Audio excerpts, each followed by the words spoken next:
O cerimonial da Academia Brasileira de Medicina de Reabilitação tem o prazer e a honra de dar início à sessão solene do 48º aniversário da Academia, sessão em que também dará posse a um novo membro honorário.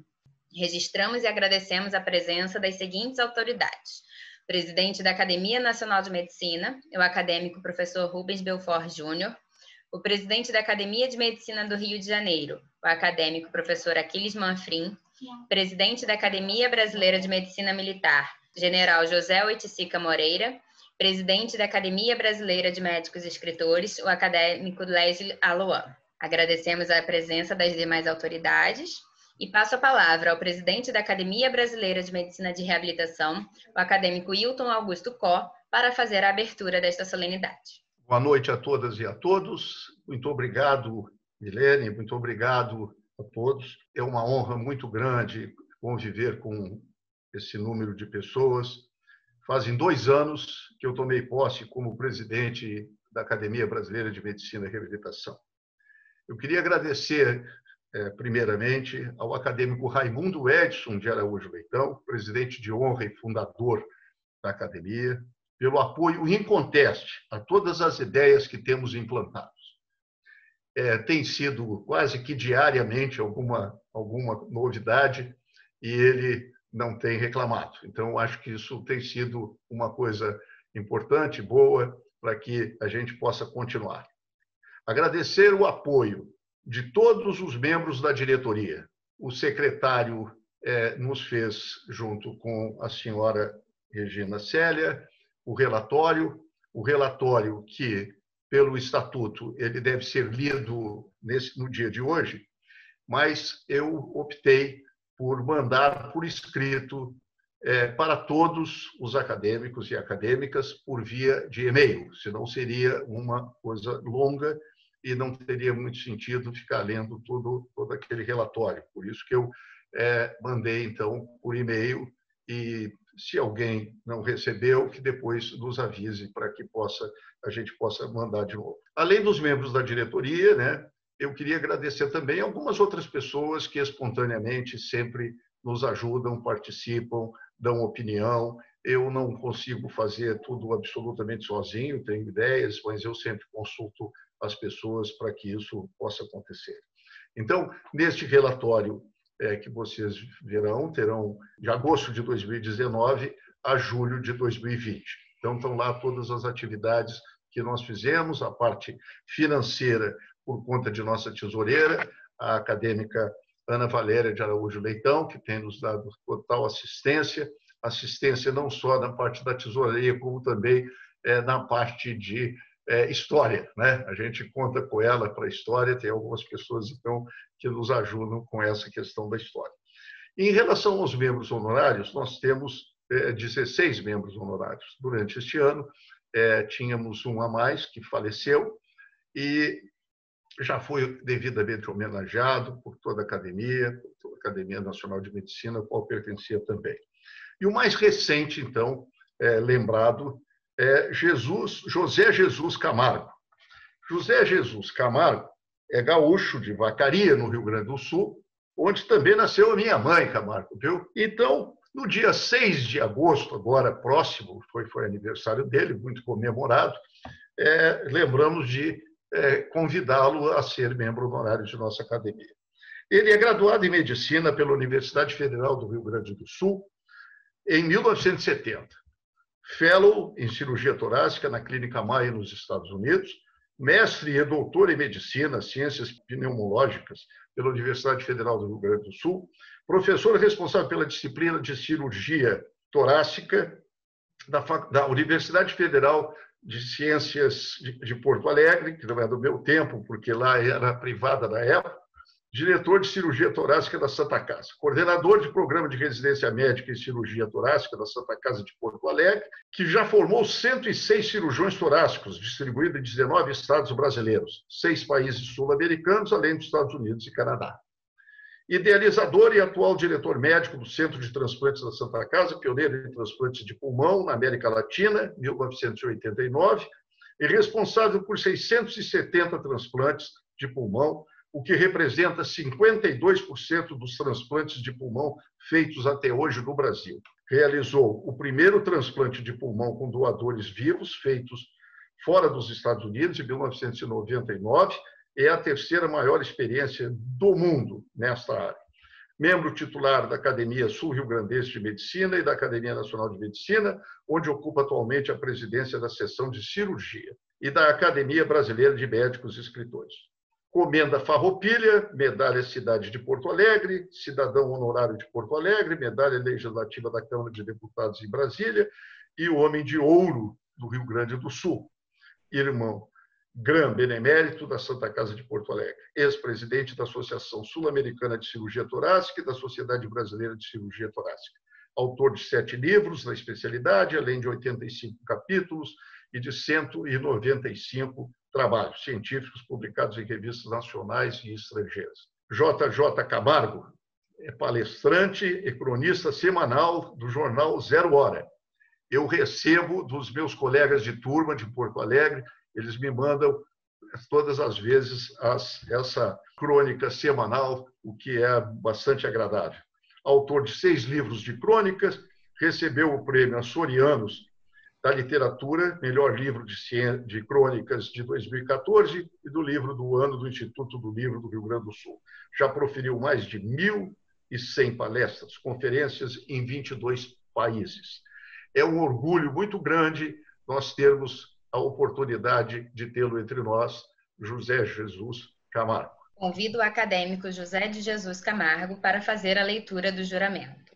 Prometo pela fé e honra do meu grau respeitar os estatutos, o regimento interno e as decisões da Academia Brasileira de Medicina de Reabilitação. Prometo pugnar pelo seu prestígio e engrandecimento, frequentar as reuniões, colaborar nas atividades e cultivar o sentimento de fraternidade e lealdade para com meus pais. Convido sua filha, doutora Camila Camargo, a se aproximar para a leitura da imposição da medalha e passo a palavra ao presidente da Academia Brasileira de Medicina de Reabilitação, o acadêmico Hilton Augusto Koch. Ouvi seu juramento e, como presidente da Academia Brasileira de Medicina de Reabilitação, eleito pelos meus pares e pelos poderes a mim conferidos pelo Estatuto e Regimento Interno desta Academia, tenho a honra de convidar Camila Camargo para impor, em meu nome, ao acadêmico José Jesus Camargo, a medalha e o colar acadêmicos. Seja bem-vindo, acadêmico José Jesus Camargo. Parabéns, foi. Obrigado. Eu gostaria de agradecer ao professor Hilton Koch e aos demais membros da Academia Brasileira de Medicina de Reabilitação por essa distinção que fez tanto bem ao coração do meu pai. Muito obrigada. Camargo, é com você, pode falar. Professor Hilton Koch, digníssimo presidente da Academia Brasileira de Medicina de Reabilitação, ilustres membros da diretoria, membros titulares, eméritos e honorários da Academia Brasileira de Medicina da Reabilitação, autoridades aqui presentes ou representadas, convidados, minhas senhoras, meus senhores, meus queridos confrades da Academia Nacional de Medicina, que compartilham do privilégio de pertencer a essa casa, que hoje me acolhe como membro honorário, uma distinção que carregarei daqui por diante com a clara noção do seu significado. Essa academia que congrega figuras tão ilustres da medicina brasileira tem se empenhado durante esses 48 anos de profícua atividade em prol não apenas da saúde dos brasileiros, mas também da nobre tarefa de, na medida do possível, devolvê-los à vida na sua plenitude funcional e afetiva. Cuidar de pessoas é mais antigo do que se imaginava. Aaron Byock, no seu famoso livro The Best Care Possible, comentou a resposta que a famosa antropóloga americana Margaret Mead deu ao ser perguntada quando ela achava que tinha começado a civilização. E ela respondeu: quando os arqueólogos encontraram um esqueleto de 15 mil anos e ele tinha uma fratura consolidada de fêmur, nesse dia a civilização de fato começou. Como isso correspondeu a uma era anterior à agricultura, reportava-se o tempo em que uma fratura na natureza era a sentença de morte, porque o homem de então, como caçador-coletor itinerante, se alimentava do que caçava. E se ele tinha sobrevivido o tempo necessário para que aquela fratura consolidasse, alguém tinha cuidado dele, alimentado, aquecido, protegido da agressão das feras famintas e da natureza inclemente. Nesse dia remoto, começamos a esboçar tenuemente o que poderia ser uma sociedade civilizada, sem saber que teríamos algumas recaídas constrangedoras.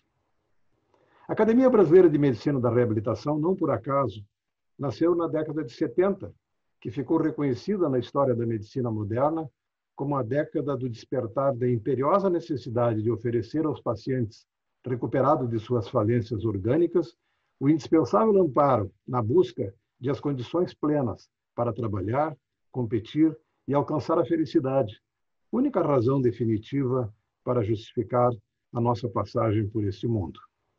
A percepção de que milhares de indivíduos mutilados física e emocionalmente podiam retomar as suas vidas interrompidas em igualdade de condições representou o estímulo que precisávamos todos para ampliar e, muito importante, para qualificar a oferta de reabilitação apoiados pelos crescentes progressos da medicina na virada do século. Como esse tipo de atividade gera no executor uma euforia que se atribui ao bem que nos faz o bem que fazemos, multiplicaram-se as unidades de reabilitação de todos os tipos de patologias orgânicas e emocionais, inevitáveis quando o orgânico é cronicamente afetado. Já lisonjeado pelo privilégio de fazer parte do grupo de WhatsApp, meu presidente, encontrei um texto de Howard Rusk que encantou-me. A prática da reabilitação baseia-se na crença filosófica de que a responsabilidade médica não acaba quando a doença é vencida ou completada a fase cirúrgica. Ela só termina quando o indivíduo volta a viver e a trabalhar com o que lhe restou das suas capacidades. Convivendo dioturnamente há 31 anos com dispneia, essa que muitos consideram a pior forma de sofrimento humano, dos pneumopatas crônicos e especialmente dos candidatos ao transplante de pulmão, aprendi a valorizar os protocolos de reabilitação pulmonar e acompanhar o trabalho, com algum descrédito inicial dos pacientes, no esforço de recuperação da sua musculatura atrofiada pelo sedentarismo imposto pela doença e que lhe provoca, ao menor esforço, uma sensação de cansaço tão grande que ele não consegue distinguir de dispneia. Conviver com esses pacientes que tinham que adequar a extensão da frase pelo tamanho do fôlego e vê-los voltarem incrédulos à vida normal depois de um transplante foi o maior presente que ganhei nesses quase 50 anos de vida profissional, dos quais dedicado em 40 deles à alta complexidade. Com eles aprendi a valorizar as pequenas coisas, essas que só entendemos a importância com a descoberta de que as perdemos. Lembro do Adroaldo, um pobre agricultor que se arrastava com uma fibrose pulmonar em seus 10 anos de pura agonia. No dia da alta pós-transplante, ele fez essa confissão. Doutor, eu acho que eu tinha esquecido de como era respirar. Então eu queria que o senhor me examinasse mais uma vez para ver se não tem nada errado, porque eu tenho a sensação de que me entra ar por tudo quanto é lugar. Dito isso, desatou num choro pungente, daqueles que não consigo assistir sem compartilhar, e choramos abraçados. Naquela época em que o abraço era a melhor forma de contágio afetivo. Ou do Emílio, um advogado aí do Rio, que se preparava para voltar com 2 pulmões novos, e quando lhe perguntei se estava pronto para viajar e aproveitar a nova vida, me respondeu com alguma amargura. Por enquanto, não. Eu preciso antes desfazer uns 16 acordos vis que me impuseram nos últimos anos, porque eu não tinha pulmão para argumentar. Então, aprenda isso, meu doutor. Não há maior humilhação do que alguém submeter-se à opinião dos outros por não ter fôlego para contrapor. Quando ascendi à condição de membro titular da Academia Nacional de Medicina há 10 anos, muitas vezes ouvi dos meus generosos confrades que aquele era um bom lugar para envelhecer. Essa década de convívio estimulante e desafiador ensinou-me que ela é mais do que isso, porque ali tanto se envelhece aprendendo, quanto se aprende a envelhecer. E, nesse sentido, não há nada que se compare ao estímulo de compartilhar experiências com pessoas inteligentes e bem resolvidas. Porque as academias de medicina têm essa função. Serem receptivas às conquistas aceleradas da ciência e da tecnologia, sem perder de vista as suas raízes, preservando a sua memória e a sua tradição, e defendendo ao mesmo tempo e com firmeza os princípios éticos. Essa missão torna-se ainda mais significativa quando a ciência evolui mais rapidamente em conhecimentos do que a sociedade em sabedoria. Estou feliz de estar aqui e considerando esse convite não como uma homenagem, mas como uma convocação, e prometo, de cabeça aberta e coração sensibilizado, me incorporar aos nobres desígnios dos fundadores dessa casa. Que a minha saudação se estenda aos digníssimos agora confrades da Academia Brasileira de Medicina de Reabilitação, que, num gesto de exagero e pura generosidade, resolveram abrir-me as portas, com uma fraternidade comovente que antecipa o nascimento de outra paixão duradoura. Muito obrigado, senhor presidente. Passo a palavra ao acadêmico André Marcelo Machado Soares para ministrar a palestra A Importância do Personalismo Bioético para a Humanização dos Processos de Reabilitação. Excelentíssimo senhor presidente de honra e fundador desta academia, Dr. Raimundo Edson de Araújo Leitão, excelentíssimo senhor presidente, Dr. Hilton Koch, excelentíssimo senhor vice-presidente Samuel Kuckerman, excelentíssimos acadêmicos da mentoria, frades e confreiras. Eu gostaria de iniciar tem como título a importância do personalismo bioético para a humanização dos processos de reabilitação, fazendo inicialmente uma arqueologia do conceito de pessoa.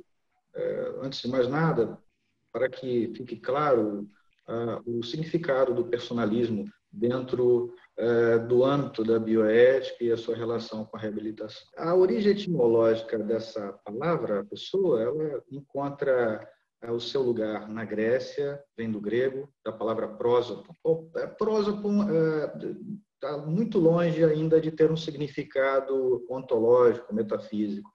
Prosopon era a máscara que os atores gregos utilizavam nas suas representações teatrais. Bom, e aí a gente começa a entender que prosopon tem uma função muito específica no teatro. É através da prosopon que o ator se relaciona com a plateia. Então, aparece pela primeira vez um elemento aqui distintivo no conceito de pessoa. A pessoa tem que ver com relação. Apesar de Platão e de Aristóteles aplicarem o conceito de substância, natureza, com as suas variadas matizes ao homem, quer dizer, o homem possui uma essência, apesar de Platão e Aristóteles aplicarem esses conceitos de substância, natureza e essência ao homem, não havia ainda no pensamento grego um conhecimento do que significava ser pessoa. Quer dizer, esse conceito pessoa, ele vai surgir lá por volta do século V, entre o final do século V e o início do século VI, através da obra de um pensador romano chamado Boécio. Boécio, através do seu conhecimento de filosofia grega e também com o conhecimento que tinha da teologia cristã, ele então funde dois elementos que parecem então ser fundamentais a partir de então. Ou seja, a pessoa é uma substância individual de natureza racional. Esta é a definição de Boécio para a pessoa. Bom, essa definição junta dois elementos importantes. Substare, ou seja, é aquilo que torna possível que alguém seja humano, e, por outro lado, o diferencia das demais criaturas. Ou seja, esse humano, esta criatura que tem uma essência, possui uma essência de natureza racional, ou seja, capaz de interagir com a realidade interpretando-a. Daí o conceito de intelectus. Bom, esse conceito ainda de pessoa, com esta definição de Boécio, vai ser aprimorado a partir do século XIII. Um autor medieval chamado Boaventura de Bagnoregio passa a identificar a pessoa com o conceito de relação. O conceito de pessoa tem que ver com o conceito de relação. Ou seja, pessoa é relação. E Boaventura faz a seguinte definição. Define-se pela substância a pessoa ou pela relação. Se define a pessoa através da relação, então, relação e pessoa são conceitos idênticos. Então, falar de pessoa é exatamente falar de relação. Então, na ideia de Boaventura, não é possível conceber a pessoa fora do ambiente das relações. Em outras palavras, a relação não é simplesmente algo acidental.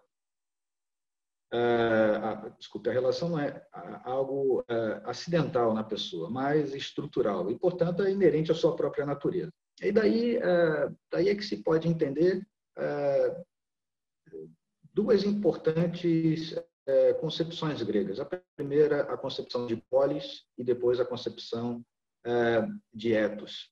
Bom, polis, que é a cidade, e na cidade se desenvolvem várias relações, e a relação política se dá através dos costumes que são veiculados, os costumes que são herdados, os costumes que são modificados naquele ambiente, que passou a ter um significado específico de ethos, ou seja, todos nós moramos numa casa com costumes próprios. Esses costumes eles são adquiridos e passados adiante.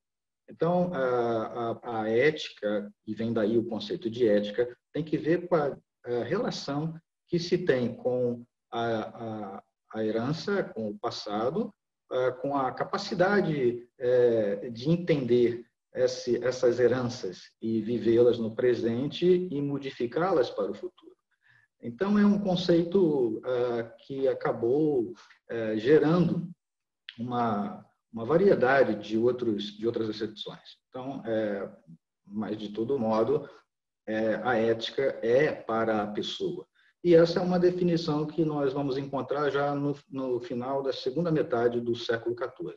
Ou seja, a ética tem que ver necessariamente com a pessoa, e as pessoas elas possuem uma conduta que se chama de conduta de ethos.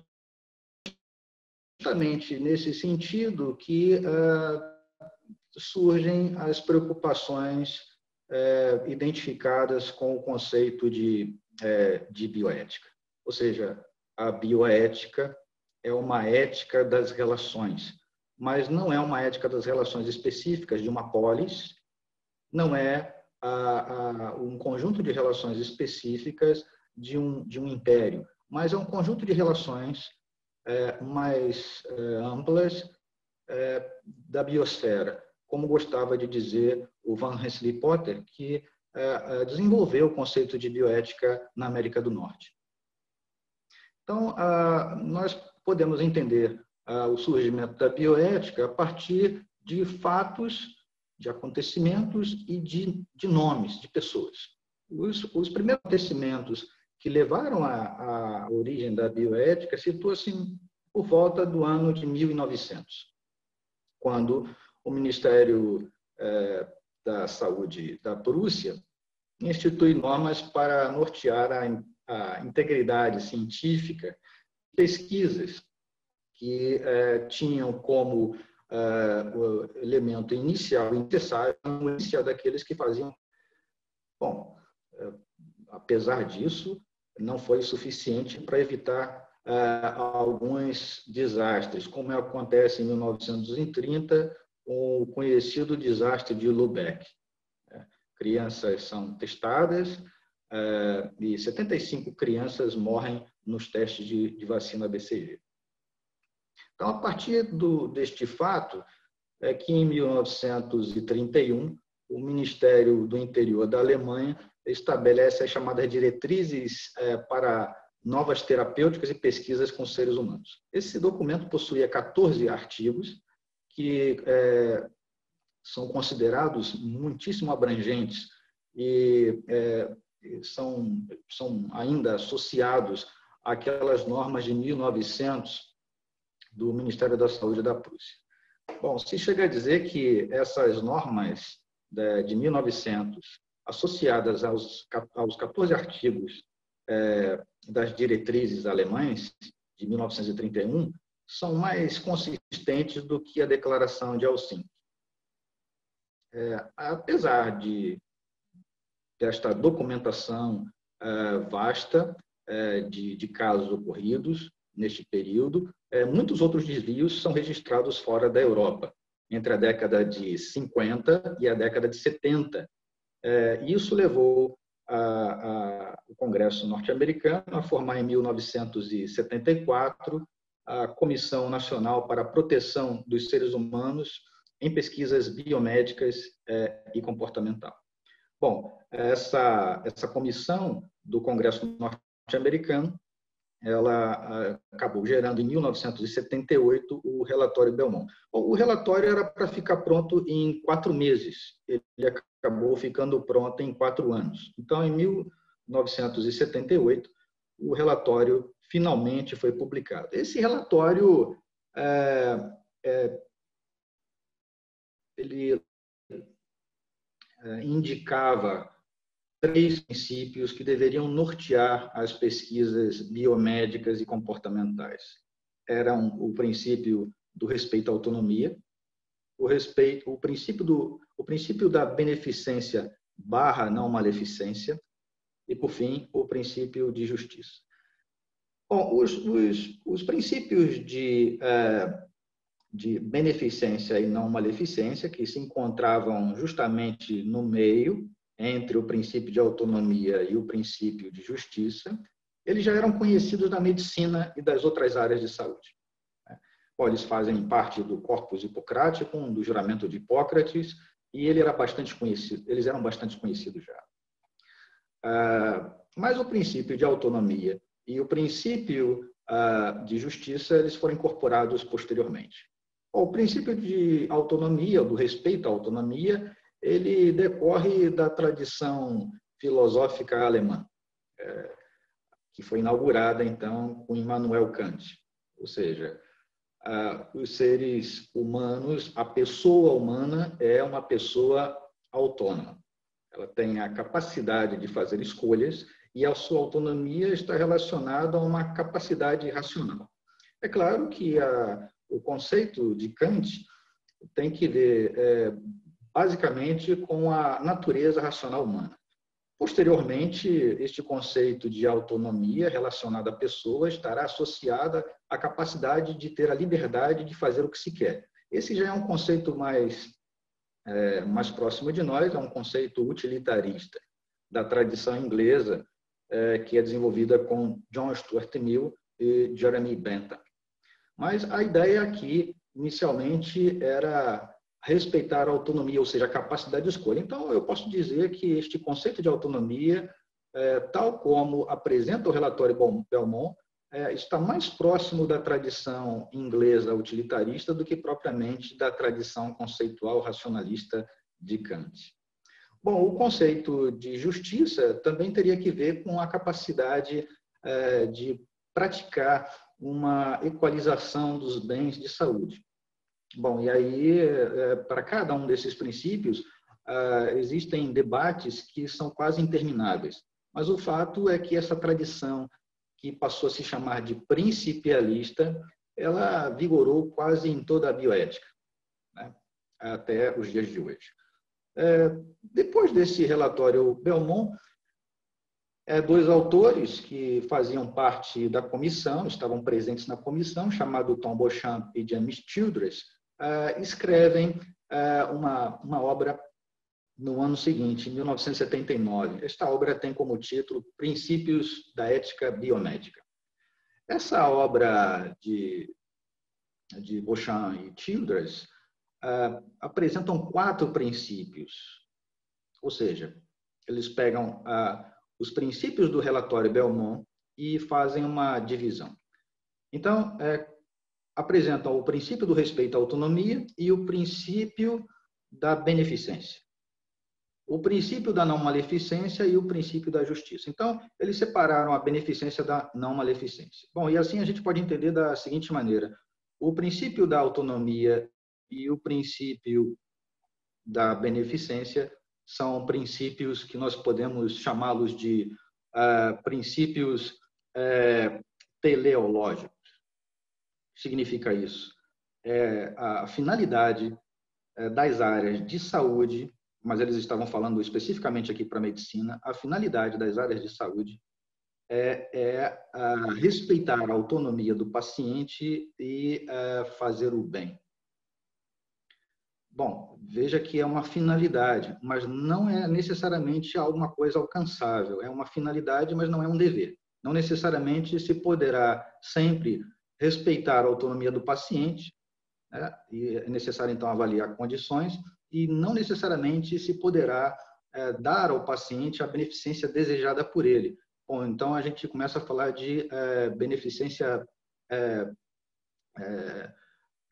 contextualizada. Ela precisa ser contextualizada dentro daquilo que é possível ao paciente, dentro daquilo que os meios podem oferecer. É proporcional.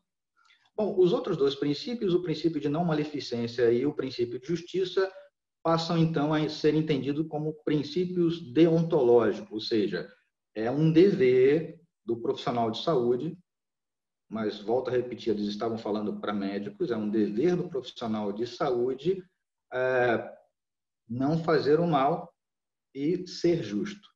Bom, é claro que o objetivo desta palestra não é tratar dos princípios, mas tratar da bioética personalista.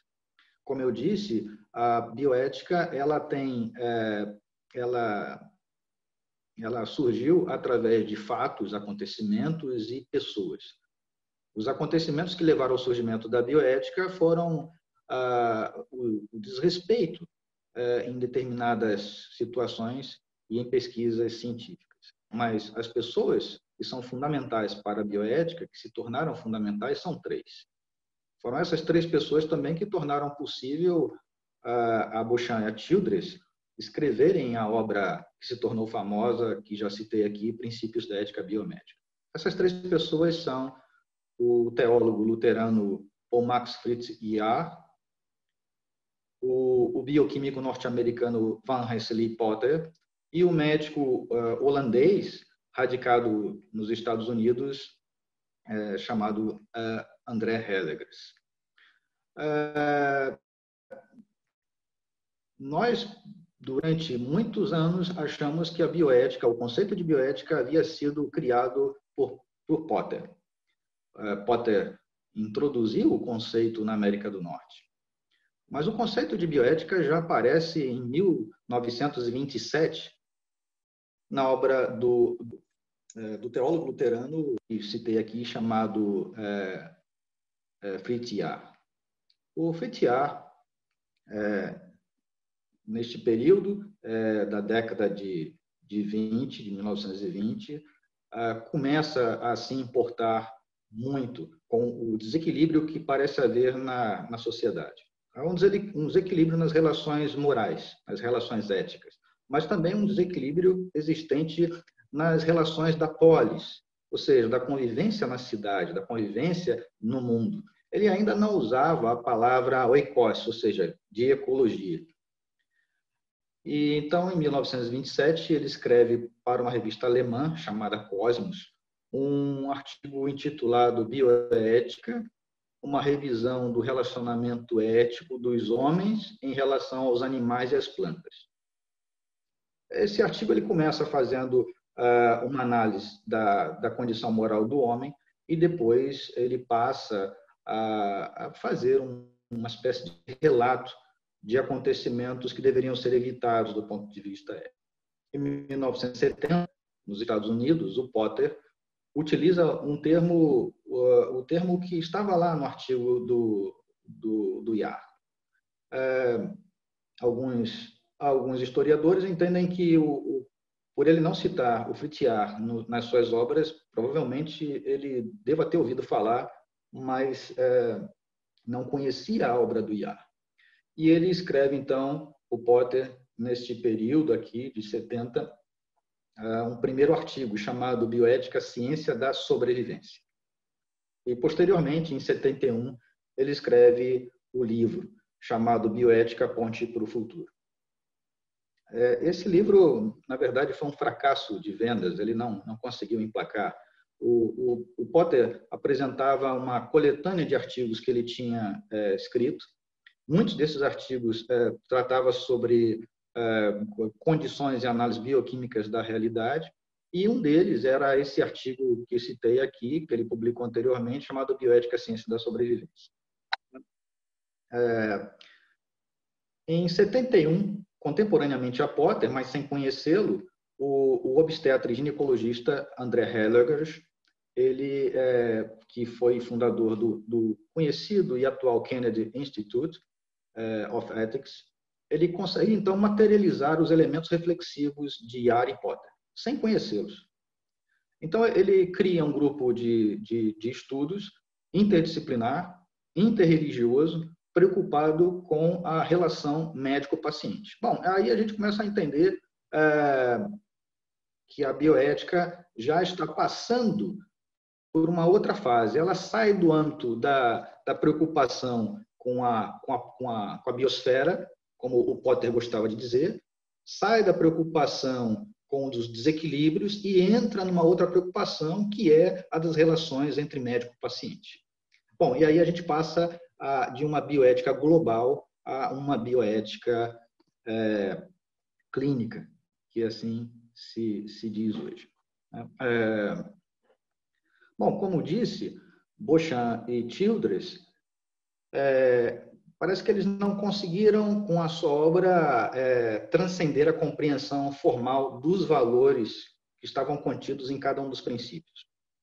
Embora esses 4 princípios sejam fundamentais até para poder entender os problemas éticos surgidos dentro das áreas da saúde, sobretudo da medicina, a natureza do princípio é a de possibilitar um entendimento inicial para compreender uma ação, mas isto não leva necessariamente à sua execução. É só um princípio. E a questão toda é justamente essa. Os princípios são fechados demais e eles parecem não se abrir às realidades que não são semelhantes às realidades vividas na América do Norte. Bom, e aí os princípios ficam em determinados lugares e situações esvaziados.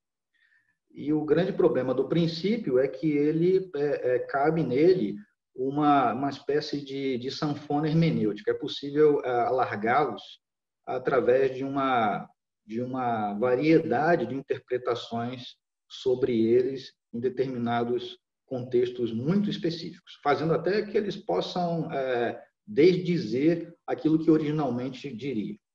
Então, isso significa que a materialização desses princípios em uma determinada situação real se dá por meio de uma pluralidade de condições interpretativas, originando concepções bastante distintas do bem, do mal, da justiça.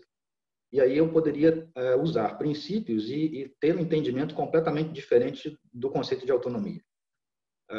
Ou seja, a autonomia é a capacidade que alguém tem se ela conhece aquilo do qual está falando. Se ela não conhece, então ela não tem autonomia. Bom, essa minha definição agora, ela não tem nada a ver com a definição original de autonomia. Então, mas eu poderia fazer outras interpretações, inclusive em relação à justiça. Se essa justiça ela é redistributiva, se essa justiça é comutativa, que tipo de justiça, que tipo de conceito eu vou utilizar. Bom, isso ocorre porque os princípios possuem, de acordo com aquilo que dizia o sociólogo Max Weber, uma validade normativa, tendo em vista eles estarem edificados no território da ética da responsabilidade. Ou seja, os princípios, eles integram a responsabilidade do profissional. Mas não necessariamente essa responsabilidade está associada a uma convicção. Então, eles não chegam a fundar uma ética da convicção com uma vigência empírica comprovadamente universal. Ou seja, não é possível provar que todos adiram à realidade dos princípios da mesma forma. Não é possível comprovar que todos têm entendimento exato ou até aceitem a relação de beneficência, de não maleficência, de justiça justiça e de respeito à autonomia do mesmo modo. O principialismo acabou se tornando frágil. É como se nós estivéssemos falando de princípios, mas no final das contas, eles não significam a mesma coisa para todos nós. Bom, então assim surgiram muitas outras correntes teóricas da bioética, como, por exemplo, o personalismo, que eu passo a falar agora. Pelo esvaziamento do principialismo é que surgem outras possibilidades. O personalismo, então, ele é criado bem distante da criação da bioética. Quer dizer, o personalismo surge no meio filosófico e quem o cria é Emmanuel Mounier. E o Emmanuel Mounier ele cria essa expressão, personalismo, no contexto da ascensão das chamadas ditaduras fascistas, da crise econômica de 29. Então, o Mounier percebe que esses movimentos fascistas e também as crises econômicas, elas têm em comum algo que é uma ameaça profunda em uma tentativa do aniquilamento da pessoa.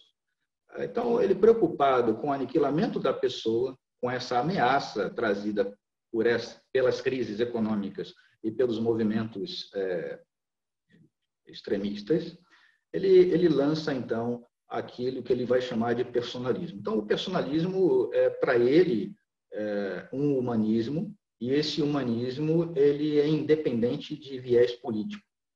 E ele preza, sobretudo, o que ele vai chamar de inobjetividade. Bom, inobjetividade é dizer que o ser humano não se reduz à matéria. Ou seja, ele não se reduz à objetividade da matéria. O ser humano ele vai além, ele transcende a vida material. E as relações, elas não são relações estabelecidas no mundo simplesmente material. A relação com o passado, a relação com as perspectivas de futuro, elas são relações objetivas, mas que existem em nós. Então, quando se fala em relações, a pessoa é um ser de relações, se está dizendo que nessas relações existem também certa inobjetividade. Bom, a bioética global de Porter, embora tenha surgido como um apelo à proteção da biosfera, parece, no final, ter como seu núcleo principal a preocupação com a pessoa. O mesmo acontece com a bioética clínica de Beauchamp e Childress. Ou seja, preocupados em dirimir problemas decorrentes das relações médico-paciente e das tomadas de decisões no âmbito da clínica, ela tem igualmente seu foco na pessoa. Nesse sentido, nós podemos dizer que tanto a bioética global de Porter como a bioética clínica de Beauchamp e Childress são bioéticas de natureza personalista, ou seja, a bioética, a sua natureza é personalista, ou seja, a preocupação fundamental é a pessoa. Bom, mesmo porque a preocupação fundamental da reflexão ética grega já era a pessoa. Então, aqui não há nenhuma originalidade. Aqui há uma ampliação da preocupação. Embora as preocupações da bioética possam emanar de campos distintos, a pessoa é seu foco. Bom, essas preocupações podem emanar do campo da experimentação com seres humanos em pesquisa científica, emanar do processos de gestão dos serviços de saúde, das relações de políticas públicas e economia de saúde. O fato é que a pessoa é o ponto principal. Bom, e daí a gente chega ao que nós gostaríamos, falar da humanização dos processos de reabilitação. Do ponto de vista personalista, a humanização dos processos de reabilitação ela funda-se na relação profissional paciente. Então, aqui nós temos uma nova... Bom, então, é concebido como um pacto terapêutico,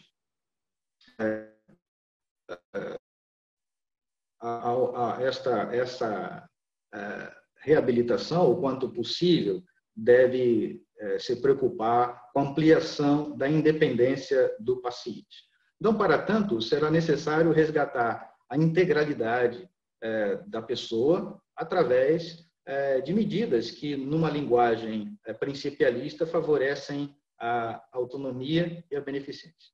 Então, se pode afirmar que reabilitação, sob o enfoque principialista, e aí eu vou ler esta definição, é uma ação beneficente que busca restituir a autoconfiança, o autorrespeito e o autorreconhecimento, considerando os aspectos interdisciplinares da proposta terapêutica, as múltiplas necessidades do paciente, sem desconsiderar a realidade daquilo que, de fato, pode ser feito.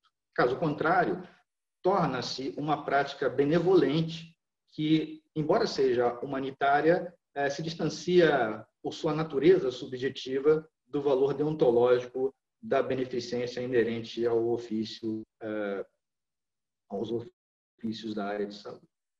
Então, a reabilitação, ela significa a se reabilitar a possibilidade de um autorrelacionamento positivo e saudável. A possibilidade de o indivíduo desenvolver a sua autorrealização dependerá, por outro lado, e também em grande medida, do projeto de futuro que uma sociedade tem para si.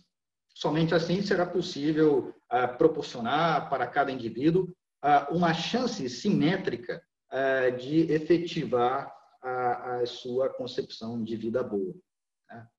Então, quando em uma sociedade há uma desatenção sistemática ao direito de acessibilidade, a dimensão da pessoa ameaçada é a dignidade. Então, a experiência de desrespeito fomenta a degradação da autonomia e da autoestima. Ou seja, a pessoa é privada da possibilidade de desenvolver uma estima positiva de si mesma. E quando isso, então, ocorre, de um movimento social para que o sentimento de injustiça do indivíduo passe a ter uma relevância política. Bom, então, dessa forma, o significado da reabilitação passa a assumir a forma de um postulado. Nesse sentido, reabilitar passa a integrar dentro da perspectiva personalista como se fosse um dos seus postulados, como se fosse, tal como lá na bioética principialista, um de seus princípios. Bom, e assim eu concluo. Então, os processos de reabilitação, então, eles podem ser traduzidos como uma forma de engajamento contra os processos de reificação presentes em tendências éticas utilitaristas e pragmatistas. Bom, a reificação é isso, transformar uma pessoa em coisa, né? É uma coisificação. Progressiva incapacidade de reconhecer o ser humano como pessoa, ou seja, reconhecer o ser humano como tal. Então, o processo de desenvolvimento moral, ele somente pode ser explicado satisfatoriamente através das relações de reconhecimento. Boa noite, doutor Hilton. Então, essa ampliação desses processos, dessas relações de reconhecimento, fazem parte do trabalho incansável da Academia Brasileira de Medicina de Reabilitação, ou seja, ela está engajada, preocupada na ampliação das relações de reconhecimento, que fazem parte desta lógica do desenvolvimento moral que amplia a independência da pessoa. Muito obrigado. Muito obrigada, doutor André Marcelo. Passo agora a palavra ao orador da Academia Brasileira de Medicina e de Reabilitação, o acadêmico Omar da Rosa Santos. Excelentíssimo fundador, presidente acadêmico Mundo Edson Araújo Leão, excelentíssimo senhor presidente acadêmico Hilton, Senhoras e senhores acadêmicos, conferencista acadêmico André Marcelo, novo acadêmico honorário José Jesus Marques, fundada em janeiro de 1972 e oficialmente instalada em 18 de agosto do mesmo ano, chega esta Academia Brasileira de Medicina e Reabilitação ao 48º aniversário. Frosé e autarquia são as duas palavras que resumem a sua natureza. Sofriné, a moderação, e autarquia, a independência. A moderação, ou temperança, trata-se do gosto esclarecido, do gosto dominado, do gosto cultivado, do comedimento dos desejos, opõe-se ao fastio. Trata-se não de desfrutar menos, e sim de desfrutar melhor. Pela moderação, tornamos-nos senhores dos nossos eleitos, sem procurar superar os limites, mas os respeita. Mais do que pensar no âmbito do dever, permanece a moderação na campina do bom senso. A temperança modera a justiça, modera a coragem, modera a prudência. Fala a primeira dessas no sentido da porção, da atribuição a cada qual daquilo que lhe cabe. Fala a segunda, a coragem, quando se dispõe ao serviço de outro ou das causas generosas, esperando quando preciso o medo, em razão da vontade mais forte e assim conduzindo a ação firme e inabalável diante dos obstáculos e do perigo.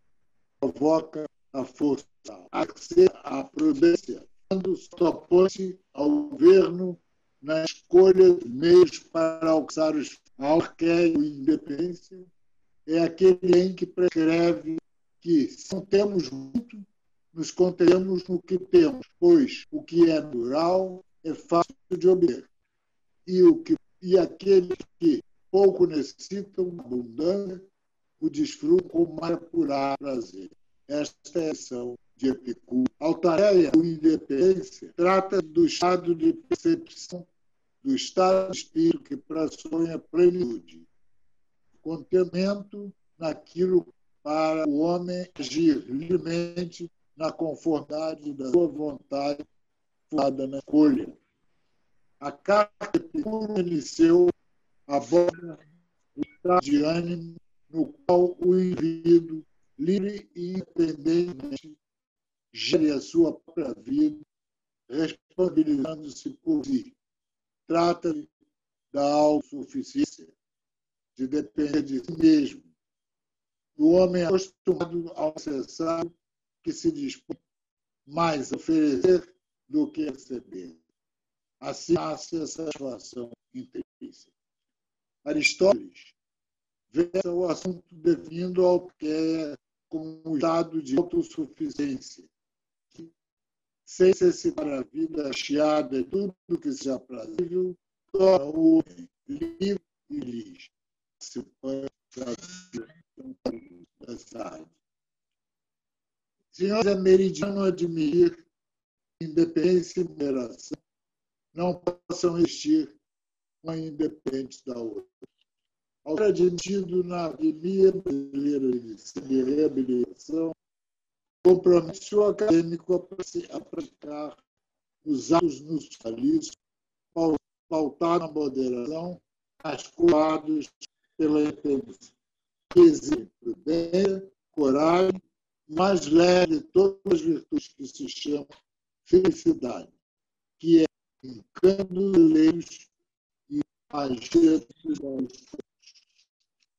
filhos, aquele indivíduo que não muda, que não se volta para a sua imagem, não pratique mães nem conserva intenções escusas.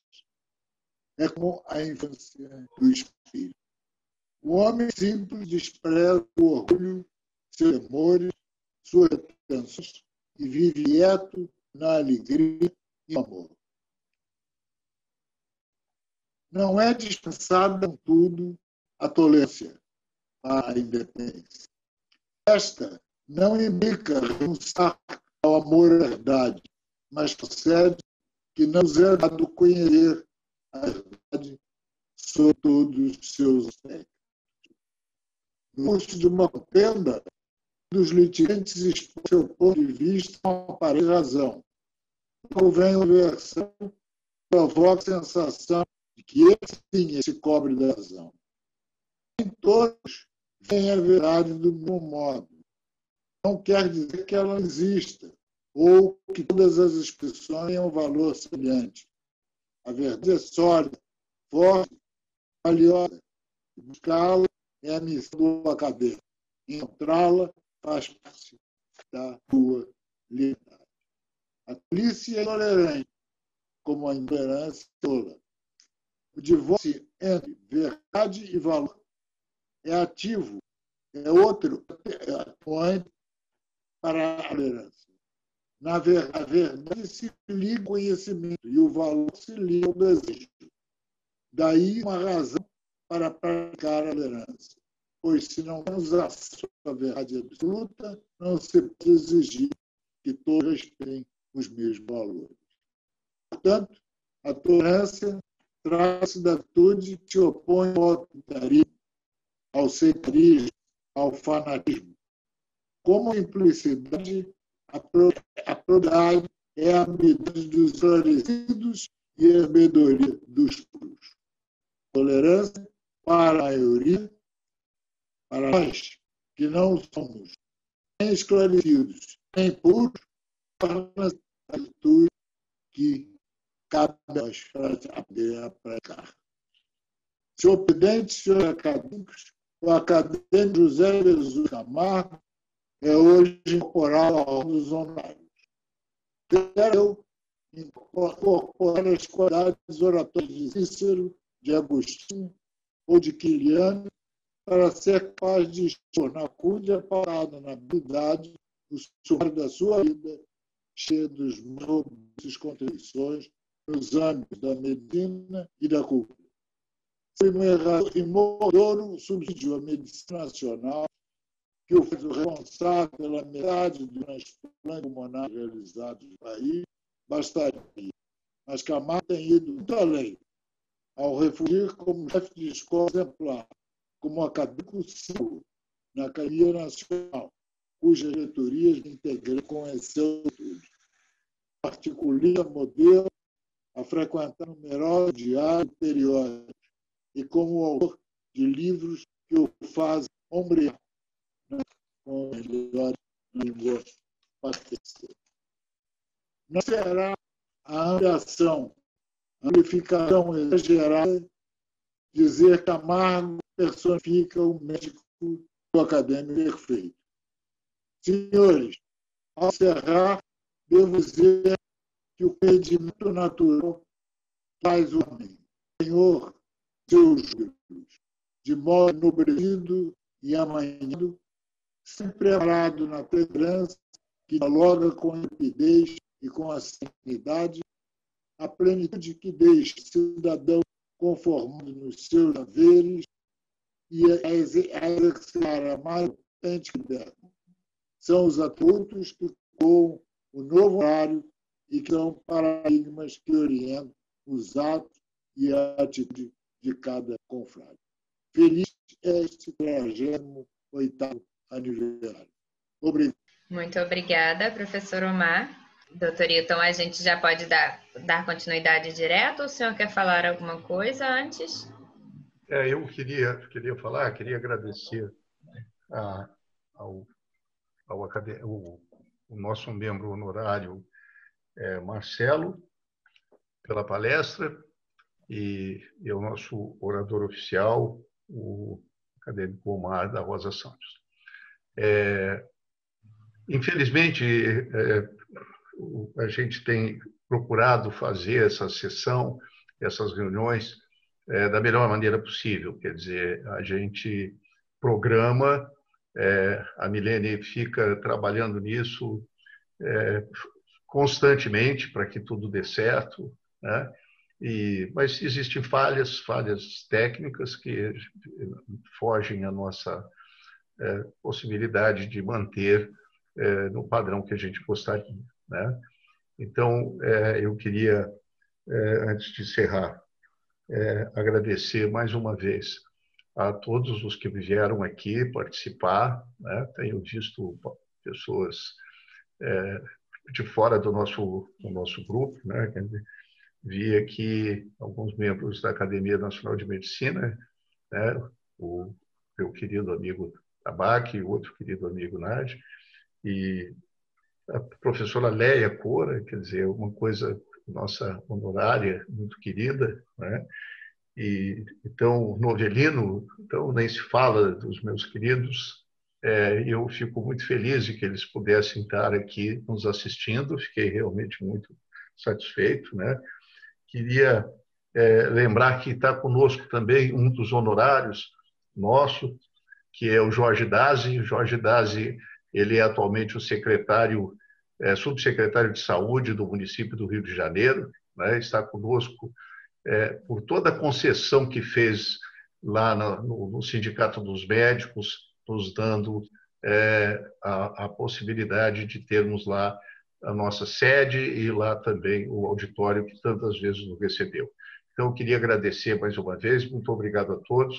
E temos aí uma pequena surpresa, pedindo que todos, por favor, liguem as suas câmeras e liguem os seus microfones por um instante.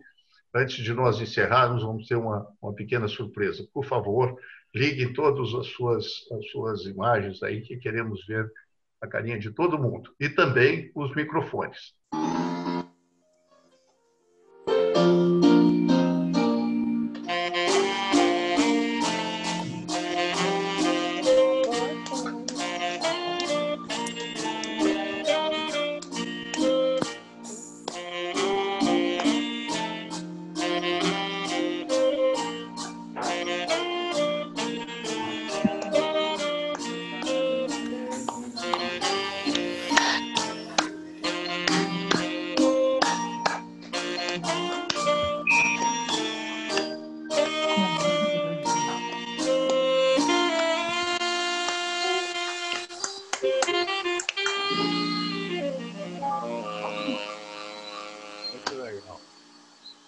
Parabéns. Parabéns. Parabéns. Parabéns a todos. Parabéns, academia. Parabéns, presidente. Parabéns a todos. Agradeço muito ao Dr. Hilton. Deixa eu agradecer ao Glauco em todas as nossas atividades. Pode falar, Glauco. Ainda que à distância, mas espero que em breve possamos estar todos juntos novamente. Muito obrigado. Obrigado a você. Obrigado a você pela gentileza de todos os nossos eventos. Você é nosso saxofonista, nosso músico, e hoje ele fez essa gentileza de vir participar e tocar o parabéns a você para nós todos aqui, sem nenhum ônus para a academia. Foi uma gentileza muito grande, um presente para a academia. Uma bela surpresa. Que bom. Eu não sei se ainda daria tempo se alguém quisesse usar a palavra, mas que fosse assim bastante rápido para o Sérgio, que sempre gosta de fazer algum comentário. Ele certamente não deixará passar essa oportunidade. Então, também, se o Sérgio quiser falar, se alguém quiser usar a palavra em uns 2 minutos, fazer, nem o Ricardo nos faz lá, que é 1 minuto, 2 minutos para dar uma palavra. Novelino, eu acho que está aí também nos ouvindo, pelo menos está na lista. Eu sou o Sérgio Franco. Eu gostaria de parabenizar ao nosso presidente, uma energia para a nossa academia, que a academia realmente renasceu. Parabéns. Parabéns mesmo.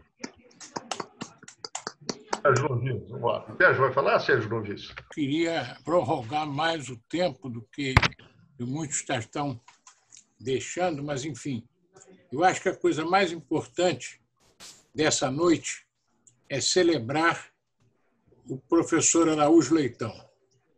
Eu tive o privilégio de assistir no Instituto de Neurologia, onde trabalhávamos sob o comando do professor Julindo Couto, nascer a ideia da Academia Brasileira de Medicina de Reabilitação, no seu gabinete, que ficava no Serviço de Medicina Física e Reabilitação. E logo imediatamente, convocando outros especialistas em reabilitação, surgiu a academia. De maneira que nada mais justo do que ser considerado o patrono dessa academia. E o privilégio de estar presente a essa reunião, o nosso centenário presidente, com cara de 50 anos. De maneira que isso é um privilégio, é um dom que Deus nos dá. Talvez seja o maior presente da academia neste aniversário. Seja poder ter consigo o querido Araújo Leitão. Obrigado, Sérgio. Ana Valéria, você quer falar alguma coisa em nome do acadêmico Araújo Leitão? Eu concordo com o professor Sérgio Novis. Eu acho que é uma alegria muito grande para a gente e ver concretizado o sonho do professor Araújo Leitão e ver a pujança da academia atualmente.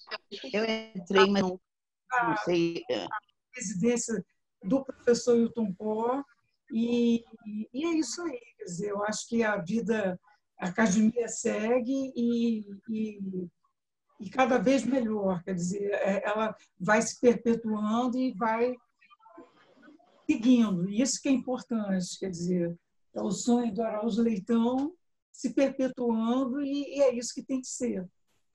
Isso que é o mais importante. Nesses 48 anos de história. Quase meio século, né? Quase 50 anos na academia. E é uma felicidade para todos nós. Tá bom, Ana, obrigado.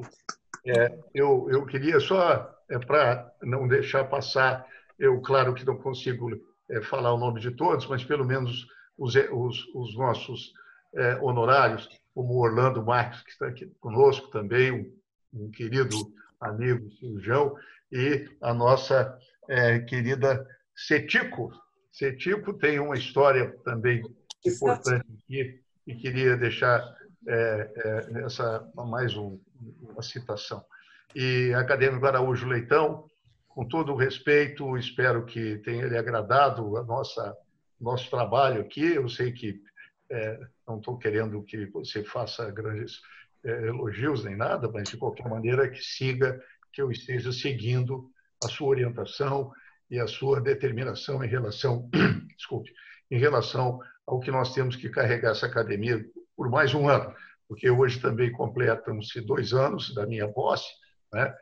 E ainda pelo estatuto novo, pelo um acerto de estatuto que hoje necessário, obrigatório, passou para 3 anos. Então, eu queria mais uma vez agradecer a todos, agradecer especialmente a ele, a Araújo, que está aqui presente. Está sempre presente.